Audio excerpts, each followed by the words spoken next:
This is Steve Zeltzer with Workweek. And today we're going to be looking at a new book, Class War in Black Atlanta. And this book talks about the role of blacks, the role of capitalism in Atlanta. So welcome to our show, Gus. Thank you for having me. Big fan of all the amazing work happening here.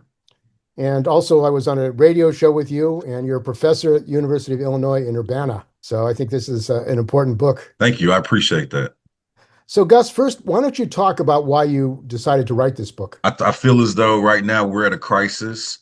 A lot of people, the consciousness is raising to the inherent contradiction of capitalism, but this isn't new to this period. This is something that the working classes, particularly the Black working class, the white working class in urban spaces, there's always been this understanding of a contradiction, but now you're seeing more of the anger rising, the infra-political behavior, I call it. People are stressed out. People are turning more towards mental health issues. All these other things are occurring because the American dream that the capital has pitched for centuries has has given nothing for centuries to the majority classes.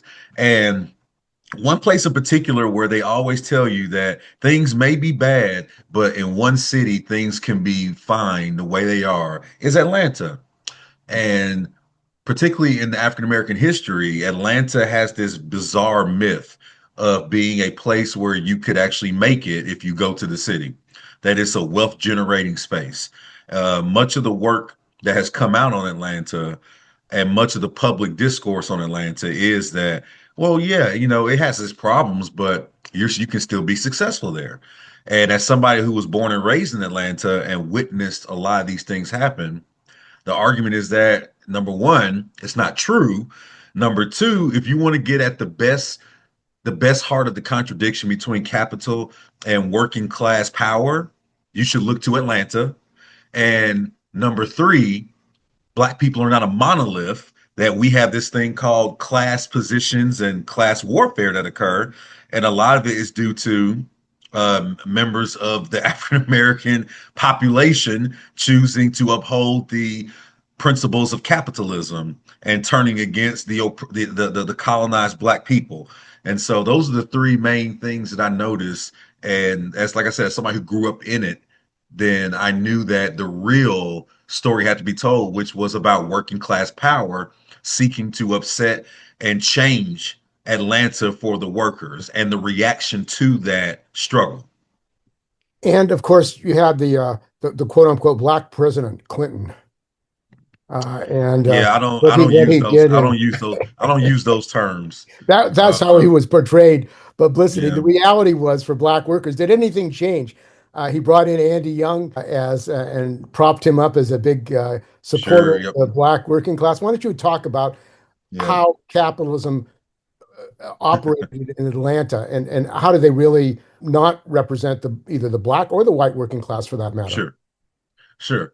And yeah, again, Bill Clinton should have propped up Andy Young because both of them are two of the most horrifically right-wing backwards people that ever held power in the country. Young as ambassador to the United States, as well as the head of the CRC, the Community Relations Commission in Atlanta, before he became ambassador. Then he comes back as mayor, and he basically enacts a lot of the what many call neoliberalization of the city, and that was Bill Clinton's whole thing too. So yeah, both of them destroyed Black working class America, so they should prop each other up. Now, the way capital works in Atlanta is interesting compared to other spaces because Atlanta is not an industrial city. Atlanta's political economy is distribution. So a lot of things, it's a hub. There's a circulation of materials and capital, which is why politically economy wise, it was already set up to be an international beacon because you had the airport, and we'll get more into that later. But then you also had the space for the Georgia World Congress Center, the Olympics, all these other places because of the circulation distribution sector of economy that Atlanta holds. And there were auto plants, there were a few, and I'll talk about those later, how they were shut down by capital as a reaction to the working class organizing. And service sector wasn't very big at first, but as we'll see, it got very serious. So in terms of that, let's just get right into the major argument I'm making. The major argument I'm making is that capital was not some smart, innovative, organic process to financialize after industrial capitalism. What happened in Atlanta is a great example of this, is that the working classes, and in Atlanta, the black working classes, tore the city apart, seeking to build power for themselves because they believed in this tenet called revolutionary nationalism, which made the argument that the black working class community are a colonized group under capitalism and that we must seek the institutions that directly affect our lives and take those resources to build a revolutionary potential. This is something that the Black Panther Party adopted with their revolutionary intercommunalism. This is something that other radical organizations, Revolutionary Action Movement,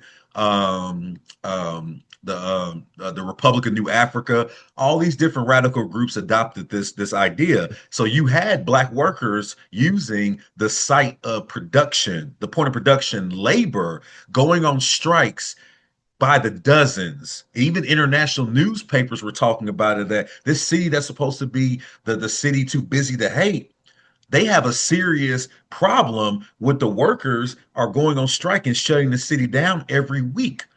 And so what the black working class were doing is that they were organizing into Marxist groups. They were having study groups. They were talking about, if you're going to exist on our land, because that's the whole thing. It's like this is for the workers. Atlanta is for the workers. If you're going to exist on our land, then you must contribute to our power. So the church's chicken strike, which I detail, is one of the best examples, where the black working class women of East Lake Meadows shut down every church's chicken in the city for three main demands. The first one being a union, the second one being that you hire directly from East Lake Meadows, and the third one being that every month you contribute a percentage from your profit directly to East Lake Meadow residents. So in other words, having decision-making power over how capital operates. So that's how you know that these were people that were reading radical studies and they were doing all these things. And that was what really upset the petty bourgeoisie and the bourgeoisie, both white and black capital, saying that they're organized and they're using resources to deal with other struggles. Like they would take the labor spaces and the financing and the structure and the education materials, and they would build struggles and against unfair housing, against police violence, against all these other struggles in the community. So that's why the point of production for the black working class became a site of resource internal mobilization. And it was through the idea of building a revolutionary principle. And so you had this kind of struggle happening in the city in the 1970s. The workers fighting for the right to decide how the city operates and to take ownership of the institutions, grocery stores, public schools, hospitals, you name it, rec centers, everything. But then you have the other side, you have the black capitalists, and you had the liberals, the bourgeois liberals who believed in voting only to bring capital to the city. So you had those vying forces trying to decide how Atlanta was going to go. And unfortunately, you saw the reaction smash the black power, black working class movements in very repressive ways, which I'm sure we're going to talk about.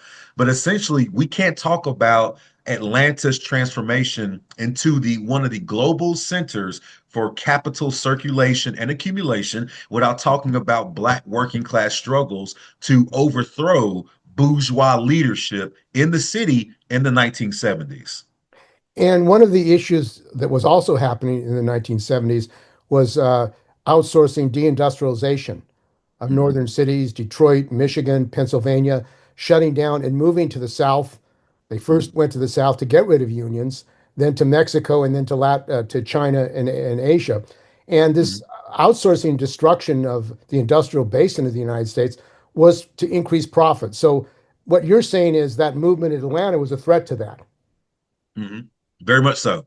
In fact, Atlanta they had their own idea of remember the power brokers of Atlanta considered themselves to be of a special inkling even before this period I'm talking about in the 1950s and 60s. You had Mayor Ivan Allen Jr. and other white capitalists who were already promoting this idea that we're a special type of southern city, that we don't have the hatred of Alabama, Tennessee, South Georgia, other parts where a lot of these factories move to. Like, no, what we have here is we're more progressive. We're international. We're bringing people and ideas here that you can't find anywhere else in the South. So they already had this type of identity building process. The problem was is that the contradiction existed when you actually went into the neighborhoods of the Black working class, and the Black working class were actually fighting to overthrow them. And so that's why the repression that's going to come as a result of the struggles and the labor strikes, et cetera, is going to be so violent in nature. And of course, the most violent process being gentrification as a labor crisis first, but even before it becomes a housing crisis. So yes, Atlanta has an exceptional place in the deindustrialization narrative and study because Atlanta was moving in a different direction and also had an uproar of progressive labor power that didn't necessarily exist in a lot of other parts of the South at the time, enough to really scare international capital about what are you all going to do about this rambunctious bunch of working people going on strike all the time and winning good strikes too. And there were industrial factories in Atlanta, Mhm. auto plants and other plants. Why don't you talk about these factories and the role of the working class and the unions in Atlanta, and the how they dealt with this attack, gentrification, and also rise of a black working class movement, from what you're saying. Yeah. And so you have two sides to this in relation to the union aspect of it. The first side is the typical story you hear about unions in black cities. Many of the unions, like AFSCME, said we don't deal with things regarding race, and a lot of the black workers who had white supervisors who oftentimes would inhibit their ability to go to another position, get a raise, even get the job. All kinds of things were happening, and they would report it to the union, and the union would cast it as a black issue and say we're not going to grieve it.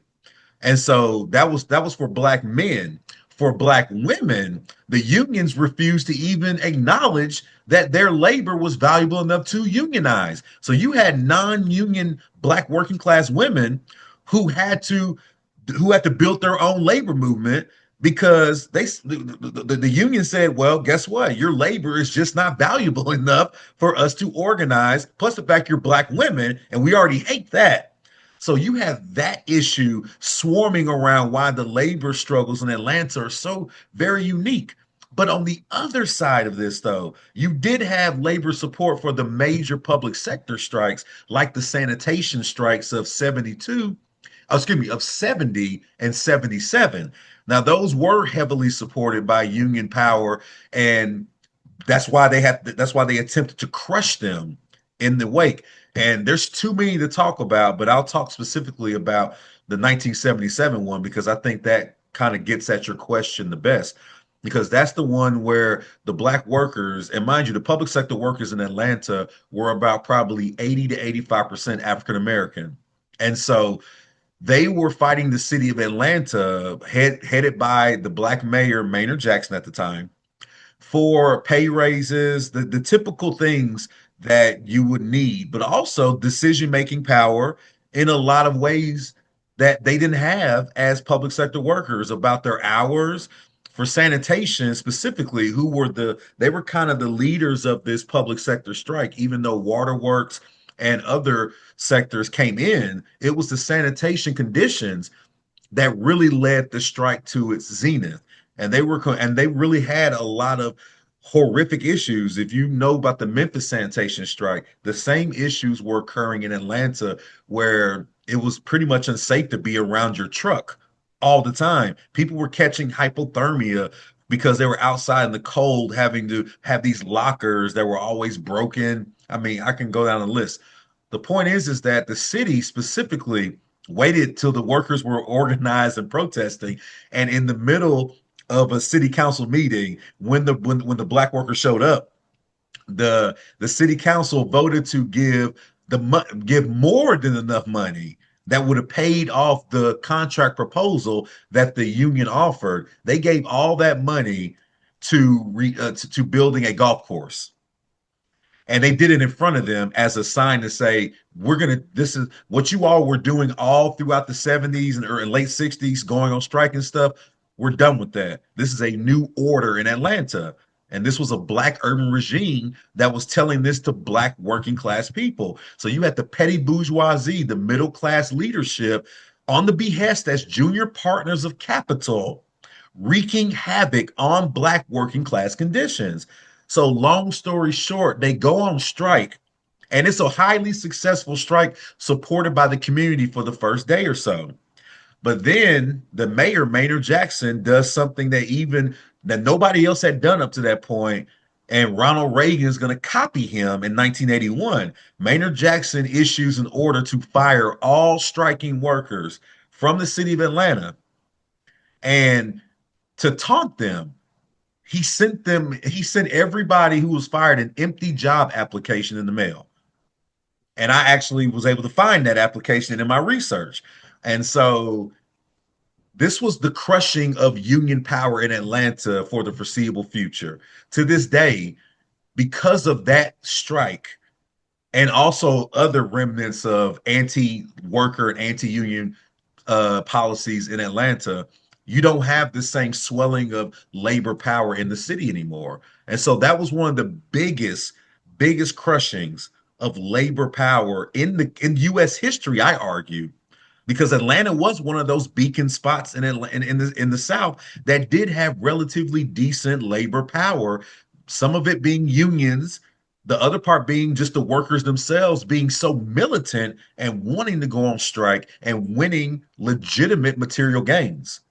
So, Well, um, what was the rest of the labor movement doing? It was an open union busting attack to fire workers who were on strike. Where were the other unions? Where was the union nationally, AFSCME?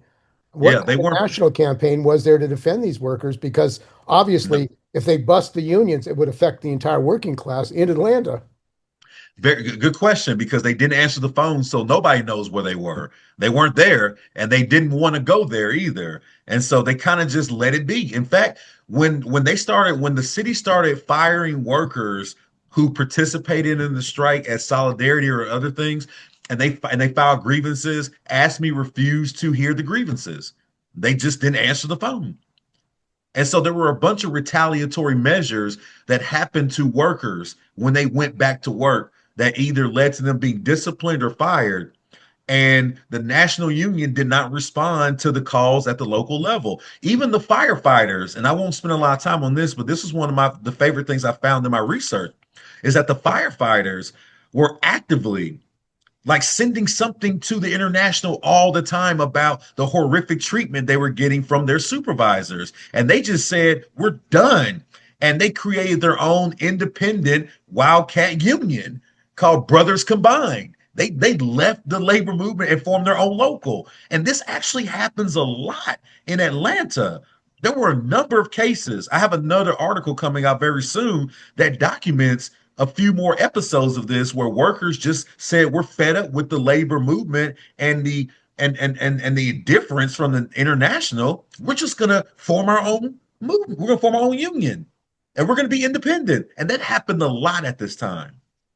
And the union AFSCME likes to proclaim itself fighting racism in Memphis and organizing against racism. But the reality in the South is segregation and attacks on black workers has a long history, and there's been no national movement of the unions to smash segregation, to smash racism in the South. The AFL-CIO, the national unions, have a long history of ignoring the segregation and racism, systemic racism in the South, open, Yeah. blatant racism, which we now face nationally, Yes. actually.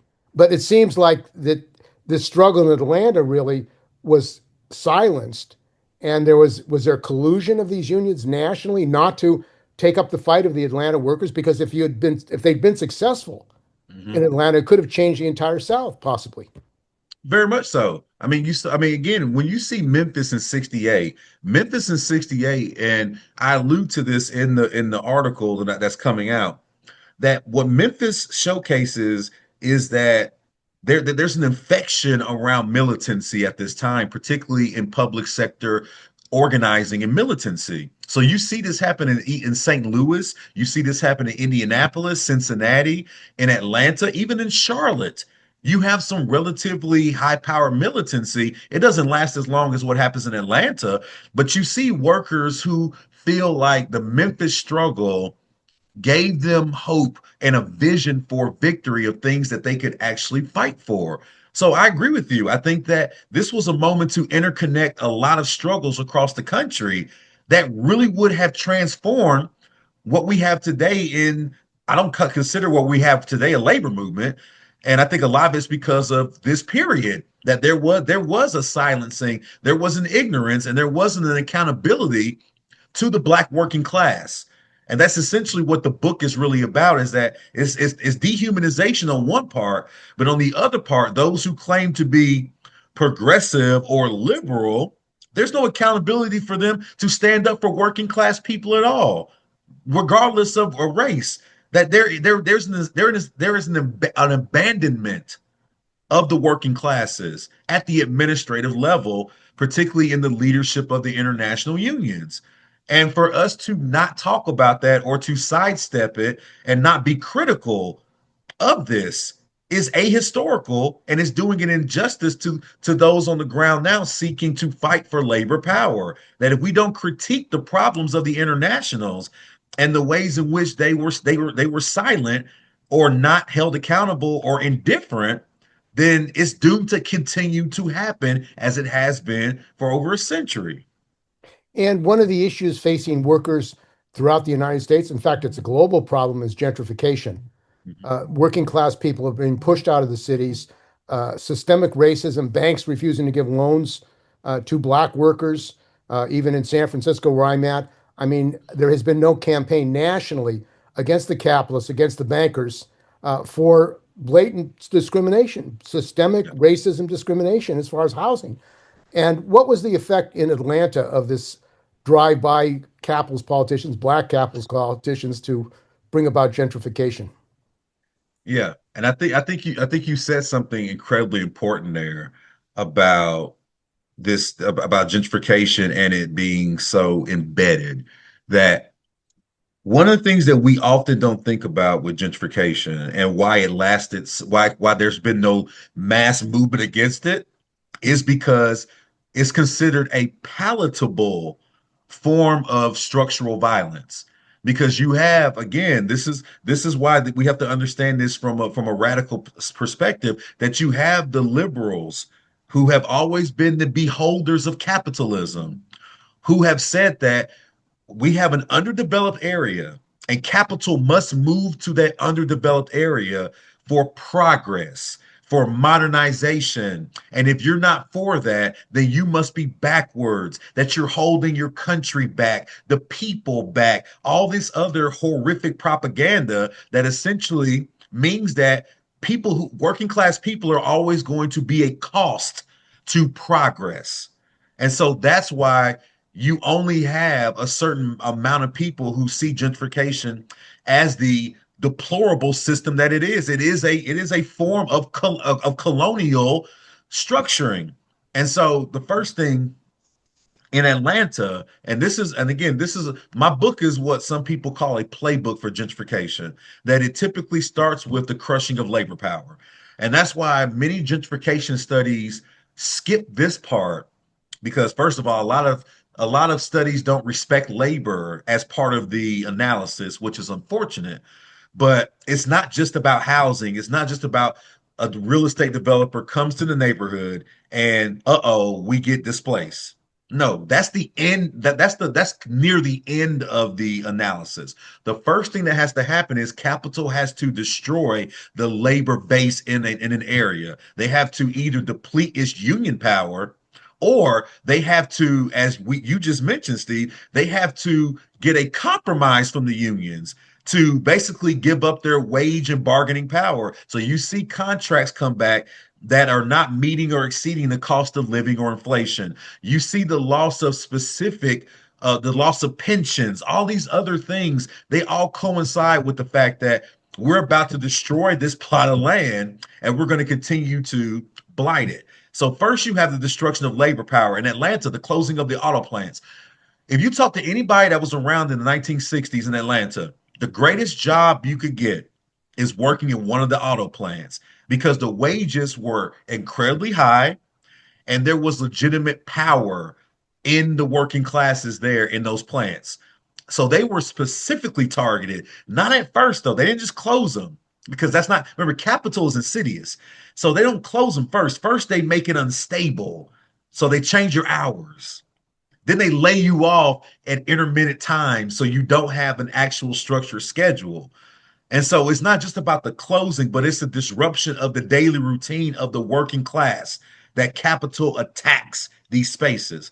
And then once you have no legitimate social movement resources to fight back because you're always looking at the clock and the phone to see when you're going to work, that's when they close you. And that's when they close the plants down. Now, after the plants close, the next thing that has to happen is you have to continue to blight the land because you want corporations to buy the land at the cheapest cost. So you start to propagandize crime. You start to talk about how much drug sales that are there, all the murders that happen there. You go on television and make the news anchors talk about how scary it is to live in Atlanta. You report that your stats in murder say Atlanta's the murder capital of the world. And of course, those stats were duped. I did the research and I found out that those stats were duped. That they did not have those same amount of murders that were reported.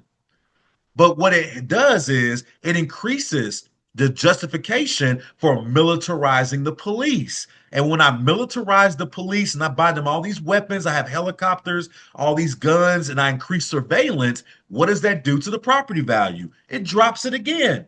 So the policing aspect is something that other gentrification studies don't mention. That the policing, the over policing, the surveillance, this all is part of the political economy of decreasing the property value for purchase. And so that happened in Atlanta, and we can spend 8 hours on that alone because there's so many stories of the violent surveillance and murder of Black Atlantans. After that occurs, that's when you start to get the international buyers because the mayor and Maynard Jackson and Andrew Young, the city council members, the governor of Georgia, and the county commissioner, all the different leaders, many of them African American, they go overseas during the Atlanta child murders, mind you. They go overseas to Japan, Germany, Nigeria, any France, all these countries, and they hold conferences. And the theme of the conference is buying Atlanta. All this stuff is in the archives. I actually have the pamphlets where they host sessions all throughout the day, like an academic conference. How to make the most of your land purchase in Atlanta. Or I mean, like everybody, they were going everywhere to buy all this stuff up. So now you have to sell the land to the people. And in between those trips and 1990, you have the highest number of international businesses, particularly banks, move their headquarters to Atlanta in the middle of where Black working class people lived.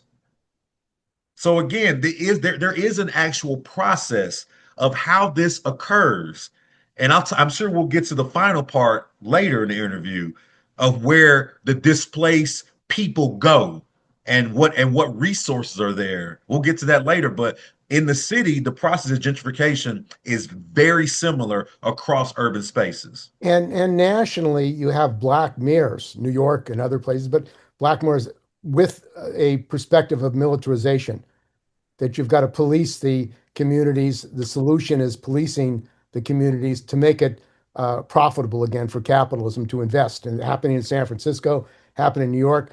And that's the line of the Democrats. A lot Yes, of these very much so. Democrats, not just Law black and order. Democrats, white Democrats. All of them, all again, big D Democrats. Their whole thing has always been law and order. Why? Because they can't run on anything material because they don't believe in material. They don't believe in actually, and think about it. The idea that universal child care and rent control and livable wages to big D Democrats, that's radical communist stuff. That's ridiculous. In most countries, that's considered centrist. So that's how you, so again, they don't have any kind of actual material backbone to the things they want to do. So the only thing they can offer people is to scare them into thinking that law and order is the best means of voting for them. And the other issue of the capitalists, the Democrats, and the Republicans are the idea of private-public partnerships. Yes. So why don't you talk about that? Because that is a big thing as a way of privatizing public resources, getting rid of public workers. It's a national, it's an international issue, actually. Exactly. And I'm glad you brought this up though, because again, the thing that we have to always understand and why this book and other books and other works are really critical of the Democratic Party right now is that you don't get the Republican onslaught of human lives if the Democratic Party didn't open the door for them. We have to understand that in any space in history, if you look at any space in time, US or other places, you have violent fascist actions increasing when so-called liberals step aside or they agree. And so in Atlanta specifically, this is one of the most important aspects of how this worked because Capitol was in defense mode. After the 1960s and 70s across the globe, it was workers across the world who were getting legitimate results from organizing, some of them across race, across gender, but there was legitimate fight happening across the world. And many of them were in places where darker skinned people were rising up. Capital had to respond. They didn't just leave the factories behind or deindustrialize because they thought finance and banks were better. They did it because they had to restructure the political economy so that we as working class people had to restructure our capacity to organize. And that's why I look at Frantz Fanon, I look at Amilcar Cabral's, Robert L. Allen's framework of internal neo-colonialism. And what you have here is you have capital, white and black, who look at the oppressed, the colonized workers, and they say, we're going to adopt members from that class to serve as the junior partners of capital. They're going to run as administrators. They're going to run as mayors. They're going to be lawyers. They're going to be people who have decision making power over how capital moves. They themselves do not actually necessarily have access to capital unless some of them own a small business or so, but they're not part of the bourgeoisie. They're not part of the ruling class, but they take their orders from the bourgeoisie. And so that public private partnership is a very important thing that we have to always take into account. And I think a lot of that's being lost today because, and again, I'm not being, because we should be incredibly critical and upset at the ultra wealthy. We should. But again, you don't get the ultra wealthy in power. You don't get the Bezos, the Musk, the Trumps, the whoever else. You don't get them without a public private partnership to allow capital to dominate the public sector. And that's exactly what happens when they draft these junior partners in the 1970s, 80s, and 90s, even in white spaces. They're doing this there as well, where they're taking the public resources away. I have a chapter in my book where they literally take away Grady Hospital, one of the biggest, most powerful public hospitals that were affordable to many people that lived in Atlanta. And the fight by the working classes and even some professors and other what people would typically call middle class people joined in coalition in fighting to keep Grady Hospital public sector. But that's not the, but again, though, the purpose of reprioritizing and repurposing public resources for privatization, number one, is accumulation. Sure, everybody talks about that. where you call it neoliberalization, neoliberalism, neocolonialism, whatever you want to call it. But the other part that we always have to remember is that they're also taking resources away that diminish our social movement capacity to fight back, taking away schools, rec centers, going after our leaders, repressing spaces, privatizing everything is about taking it out of the access of working class people.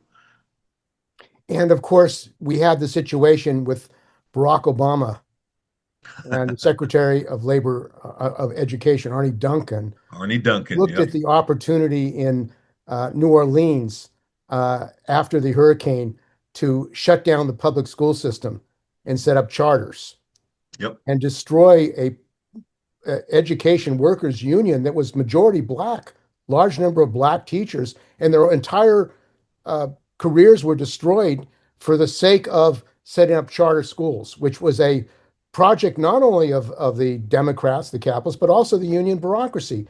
yes. Randy Weingarten, president of the AFT, Ooh, was a teacher in the Green Dot schools in New York, supported charter schools, and set up basically a two-tier system for education, a private charter school system run by private capitalists, many of them making money yeah, from education, commodifying education, and the public schools, which are under attack, which are being closed down in San Francisco, around the country. There's an attack on public education, which is yes. part of what's going on now, and it has been going on for decades now. And it was a big part of Atlanta too, and that's why they get their own chapter. The privatization of Atlanta public schools and the bringing in of the charter schools. This was a major move, particularly by Mayor Shirley Franklin. When she comes in, she already has an LLC with private charter schools, so she already had business with charter schools. So we knew where this was going. And by the time we get to when I graduate college, you have about close to half of Atlanta public schools closed. And what replaced them? Charter schools. And as you mentioned, New Orleans doesn't do what they do without looking at Atlanta first, because it happened in Atlanta first. It started in the 90s in Atlanta. The idea that, well, public school education, no child left behind, all these things. Well, what if you had the freedom and right to choose how your child was educated? That could be a better option for you. So I detail that whole movement in Atlanta and how it seeped into even the working class consciousness, because working class people were saying, if I take my child to a public school where the government has gutted all the books and technology and they're in a classroom of 42 students, then I'm going to take the risk and go get a loan from a bank on a 6-7% interest to send my child to a charter school or a private school where I'm going to be in debt for the next 30 years. But what other choice do I have? And I know this is a fact because I was a high school teacher when all this was happening in Atlanta. And I was one of those teachers that had a classroom of 38 people where we didn't even have any chairs to go into the classroom. So again, so you're right, Steve, that this was a concerted effort across the board to privatize public schools, to remove education as a means of social movement development, but also to exploit it and make money off of it. And I do want to give a shout out to the great book by John Arena, Driven from New Orleans, which documents this and how the nonprofit industry partnered with the Artie Duncan government to basically dismantle public schools in New Orleans. I think that's one of the best books that's come out in the last 10, 15 years about privatization during this period. So, Driven from New Orleans by John Arena. And of course, Barack Obama, this idea you need a lottery to get into a good school. I mean, yeah, let's all go into the lottery Yeah, and then we can get into a good school. I mean, what a capitalist scam. This yeah, is that worked out. that's your I mean, lottery to get into a school. I mean, it's just totally, and the unions did not fight yeah, politically, ideologically. I mean, here's a yeah, basically barrage to bust up public education with yeah. capitalist ideology. And the unions, where are they? Let me speak on that because I agree with you. I want to expand your point. I argue that when college education began to skyrocket tuition wise, that was the biggest missed opportunity. And that let us know where labor unions were going to be on education.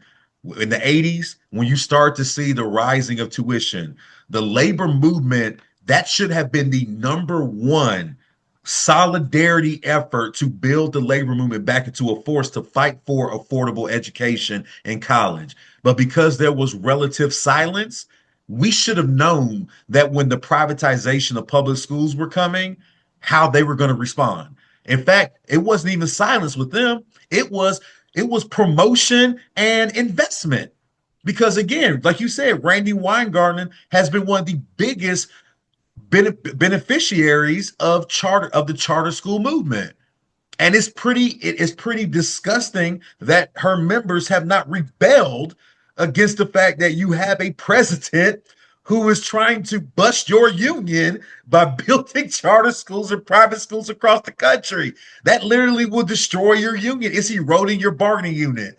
But again, though, as we talked about earlier, there is this there is this mentality and psychological wage of propaganda that, and this is why it's so refreshing that you do the work you do, Steve, because so many people, they say, well, Gus, you can't criticize the labor movement, you can't criticize the internationals, we're supposed to be all together in this. And this is why we're in such trouble now, is that everybody wants to treat everything as a monolith, that everything is supposed to be all for one, solidarity. Well, the history doesn't show that. So why are we going to pretend and put on a false show so that so that capital can continue to erode the conditions of working class people? We're not going to do that. So I'm glad you brought this up, because yes, the unions are not just complacent, but they're also promoting and heavily investing in charter schools. And let me be clear, this is the leadership of the internationals, not the rank and file. No, the rank and file are horribly disgusted by this. But yeah, Atlanta is kind of a model for where this really started to emerge in the 1990s and into the 2000s. And of course, you have AI now, which is being used in schools, charter schools. You actually have charter operators testing their software on students to commodify education, and also use that software AI to get rid of teachers, to train their software to get rid of teachers. And you have the AFT and NEA actually taking money from Anthropic and these other companies to train teachers on how to get rid of themselves. Yeah, very much so. We actually had at the University of Illinois, there was a graduate student about 2 semesters ago that gave a presentation on how AI can serve as teaching assistants, so you don't need teaching assistants anymore. Effectively trying to destroy teaching assistant unions, right? And my colleague who was in the room was in there with faculty, and none of the other faculty members objected to this. And it's just so bizarre, because you're exactly right that you're training your own devaluation. And that's essentially what we're talking about here. And this kind of gets into the last part of the book and the last part of my argument, that we are being sub-proletarianized, that we are, in other words, the devaluation of the worker in every aspect of human life: transportation, wages, healthcare, education, you name it, pension, retirement, you name it, every single thing is being devalued, and we are being dehumanized. And that is my framework for sub-proletarianization. And of course, that's the idea of AI, to get rid of workers, marginalize them. Drivers, healthcare workers. I covered a strike of nurses.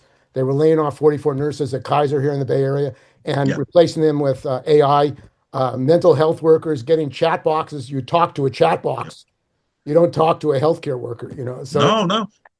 I mean, if you ever tried to call any kind of hotline today, if you have any issue with your laptop or any electronic device, when you go to call, you're going to be on there for 20 minutes playing a game, trying to get somebody live, because they set up so many multiple chat boxes to where they're saying, well, you got to tell us your issue. You got to tell us your issue. And then when you give them one little hint, okay, here's your thing. Bye bye. Like, they will not let you talk to people anymore, because those people don't exist anymore.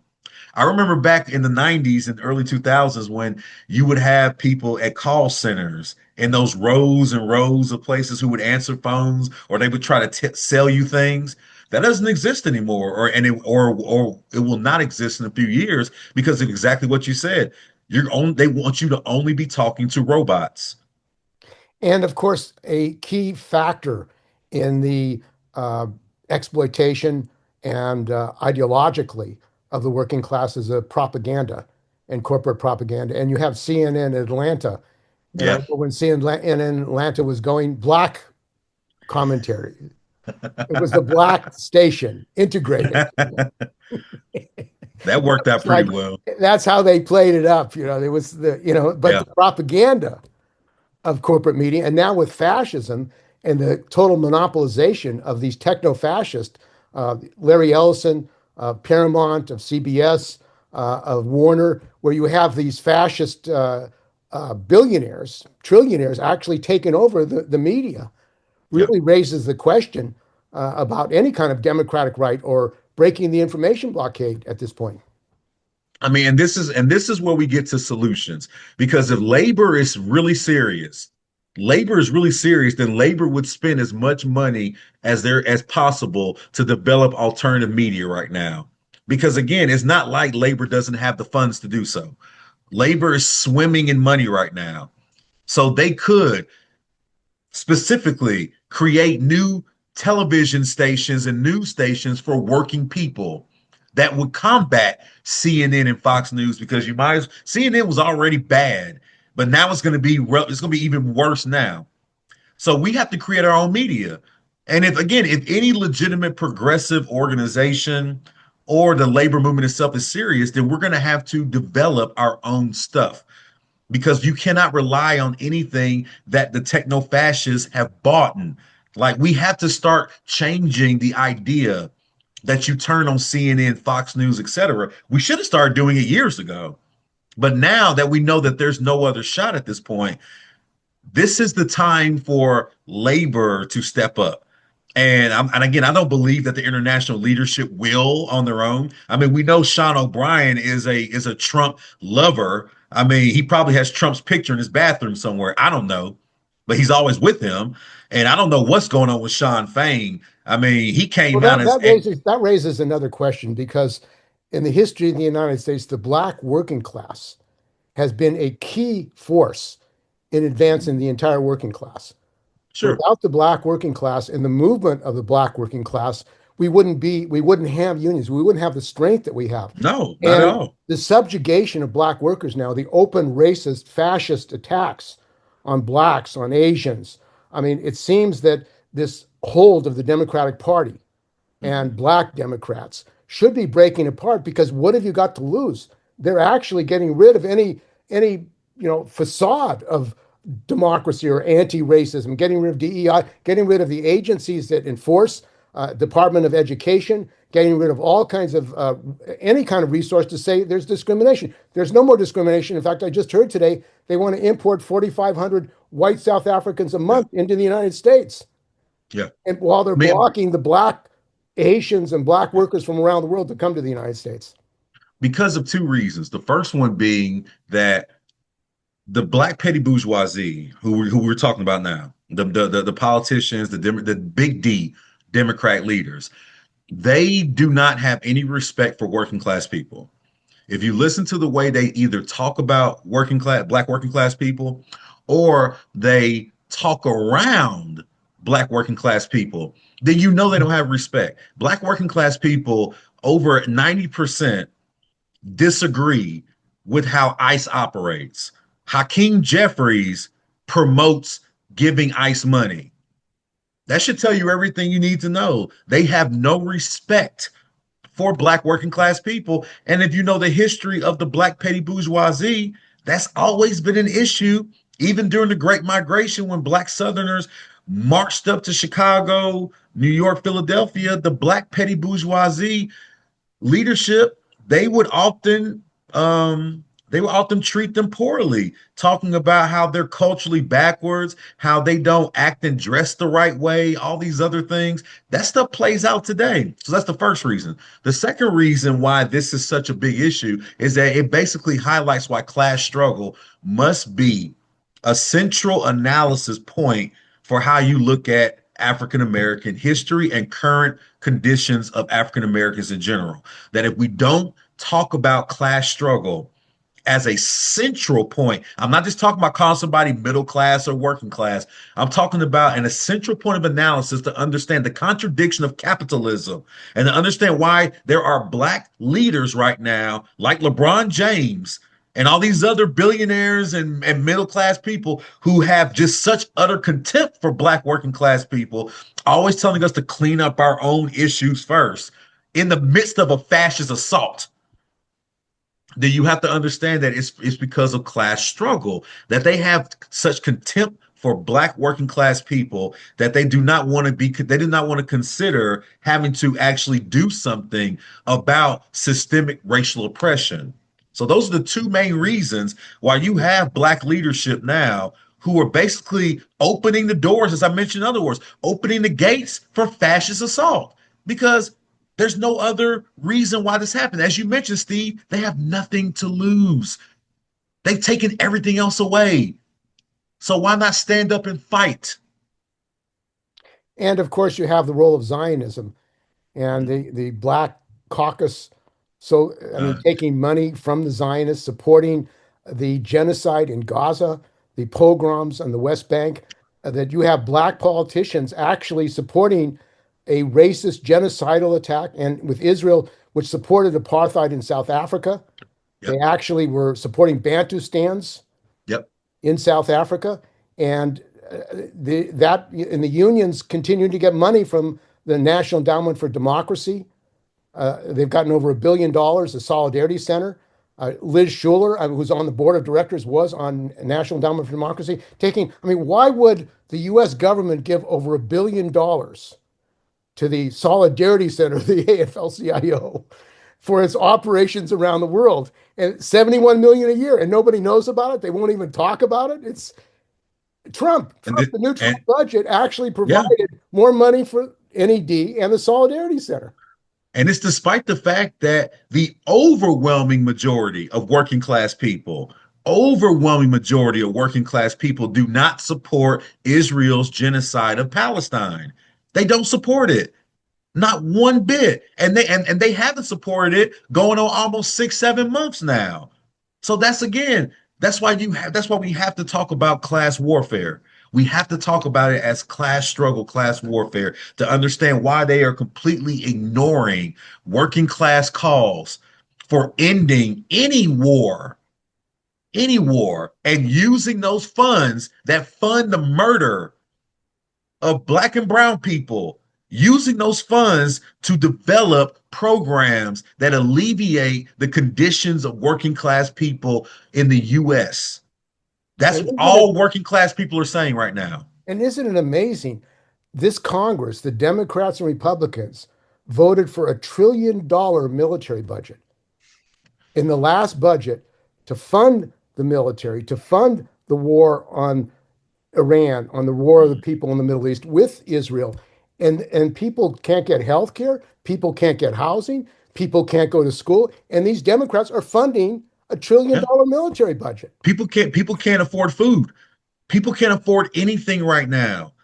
Like the lack of urgency around the conditions of this country is probably the scariest part of 2026 right now, in that the working class people are legitimately anxious, concerned, scared, stressed out.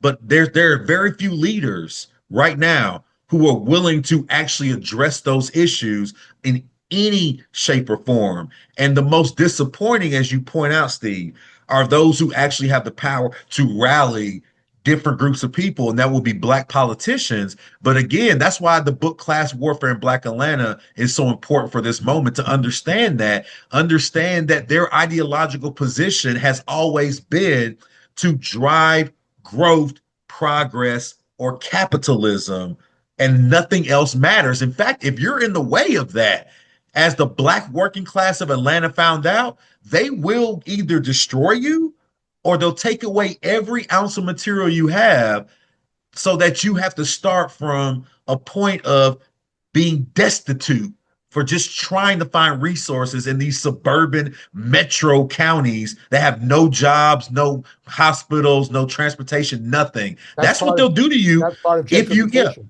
pushing the exactly. working class out of the Yeah, cities. So you yeah, have that's to what the, commute. yeah. And of course, Brandon Johnson and the role of ICE in Chicago. One thing that happened is he did call for a general strike, Yeah. and there Again, was silence. he's one of the only leaders that has actually put his neck on the line against Trump and ICE. But again, where's everybody else at? It was Instead, total silence. Yeah, the mayor of Atlanta instead, he decides to call up all the old gentrifiers. He called up Shirley Franklin, Andrew Young, and all the former black mayors that are still alive, and they held some goofy, superficial press conference saying that we're standing up to Trump. This is our city. This is our Atlanta. And all I had to say to that was, yeah, this is the Atlanta you bombed out and destroyed by putting up a bunch of stadiums and garbage that nobody can afford. So nobody lives here anymore. So again, you have Brandon Johnson putting his neck on the line, rallying people together, supporting what the communities of the black working class Chicagoans are doing.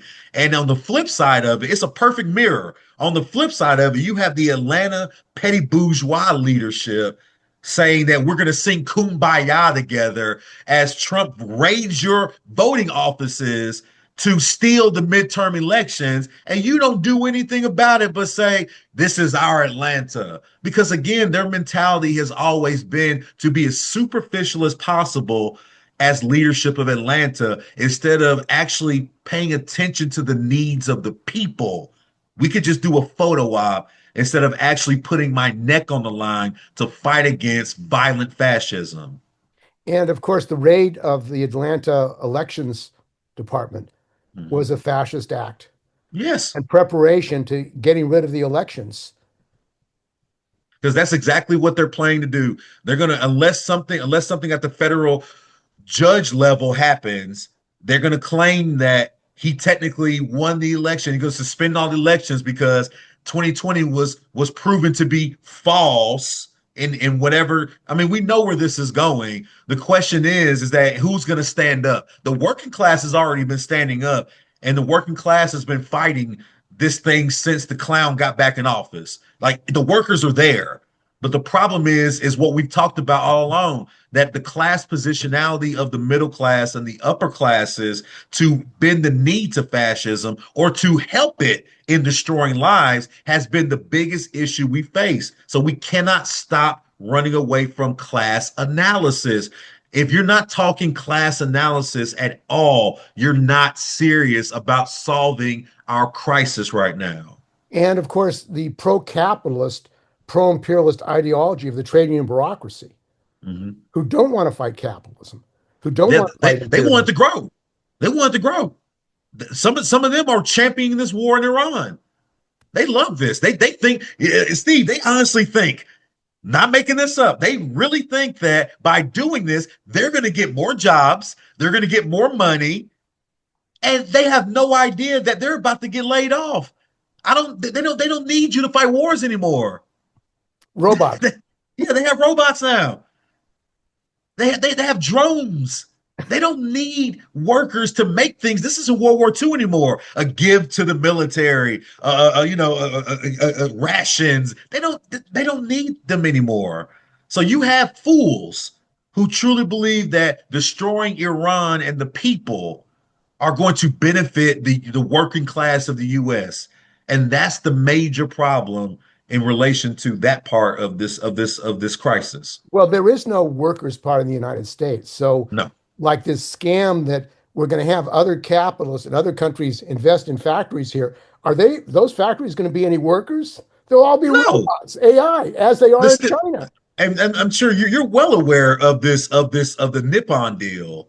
And again, I teach steel workers. I teach them every summer And one of the things that I had to beat into their heads over and over again about this, because it's one of the scariest things that there's so much misinformation about what they're doing with the Japan and their deal. They're again, nobody buys a company that's unionized to keep unionized labor. That's never happened in history. That's like saying, show me a green sky. It doesn't exist. They bought the company to bust the union. They're not going to respect union anything. And in fact, they're going to bust it, then fire everybody and replace them with robots because you don't have anything in your contract at this point that tells them they can't do that. Well, it's an existential crisis. It's interesting how the union bureaucracy are trying to deal with this with business unionism, one company, one industry at a time. And it's a system problem. It's an Yes, existential issue, not just writers and journalists and actors and actresses, truck drivers, healthcare workers, teachers. everybody. The entire working class is faced with destruction as long as the capitalists have their agenda to get rid of workers using AI. Yes. And again, the rank and file know it because everywhere I go, I work with all the ones you just named. I work with steel, I work with postal, I work with teachers, I work with Hollywood workers, the production assistants, camera folks, technicians, etc. Everybody I work with, they all are seriously trying to strategize against AI. So the workers, the rank and file, they are well aware and educating themselves. But as you just said, Steve, it's about what the leadership is doing at the international level, whether what happens with, are they going to actually meet the rank and file and take up their goals against AI, or are they going to betray the working class? And that's the main question right now on the table. It's going to be betrayal or solidarity. There is no in between at this point because they've made it clear to the if you looked at the investments into AI, despite the fact that there is a bubble growing, that they're going to go all in on artificial intelligence now because they, like you said, Steve, they want to make the working class as cheap as possible, even if it's not a human body anymore. Okay, well, I want to thank you, Gus, for joining us. I think we've had a good discussion, wide range of discussion, and this work that you've done, Class War in Black America, is actually important for all workers in this country, not just from Atlanta, but all working people in this country. If you want to know what's happened in your community in cities, this book is important for workers to take a look at. Obviously, this struggle continues. Yeah, It's just beginning because an existential struggle means you have to wake up. that's right. Your future Great, is great there. point to It's a end life on. and And death question. So thanks for thank joining you. us.